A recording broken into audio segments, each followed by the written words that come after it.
રાજકોટમાં મનસુખ સાગઠિયા કોર્ટ પરિસરમાં પરિવારને મળ્યો હોય તેવો વિડીયો સામે આવ્યો છે। ગેમ ઝોન અગ્નિકાંડનો આરોપી મનસુખ સાગઠિયા પરિવાર સાથે વાતચીત કરતો આ જોવા મળ્યો છે।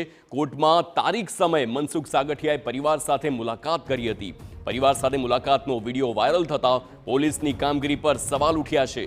વિડીયોમાં પરિવારના સભ્યો સાથે વાત કરતો તે નજરે પડ્યો છે મનસુખ સાગઠિયા। તો આ બાબતે બાર એસોસિએશનના ઉપપ્રમુખ સુરેશભાઈ ફળદુનું કહેવું છે કે આ રીતે મળવું કાયદાથી વિરુદ્ધ છે। તો આ દ્રશ્યો આપ જોઈ શકો છો કેવી રીતે તે પરિવારને મુલાકાત કરી રહ્યો છે કોર્ટ પરિસરમાં। જે દિવસનો આજે સમાચારની વાત કરવામાં આવે છે એ દિવસે જોઈ તો મનસુખભાઈ સાગઠિયા એકલા જ છે અને એકલા હોય તો એવી સંભાવના હોય કે એસીબીના કેસની તારીખ હોઈ શકે અને આ એસીબીના કેસની અંદર તારીખે લાવ્યા હોય અને એની નામદાર અદાલત દ્વારા ડેટ આપી દેવામાં આવેલ હોય ત્યાર પછીનો આ કોર્ટ પરિસરનો છે, કોર્ટની અંદરનો નથી પણ કોર્ટ કમ્પાઉન્ડની અંદરનો આ ફોટોગ્રાફ્સ ને વિડીયોગ્રાફ હોય એવું દેખાઈ રહ્યું છે।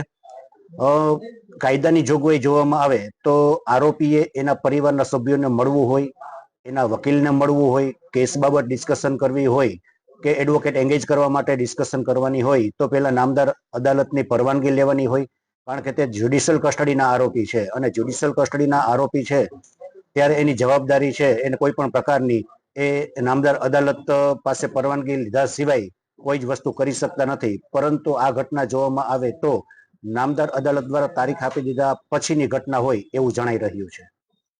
નામદાર અદાલતની પરવાનગી વગર કોઈ આરોપી છે એ એના એડવોકેટને વાતચીત કરવી હોય કે એના પરિવાર સાથે વાતચીત કરવી હોય તો મળી શકતા નથી।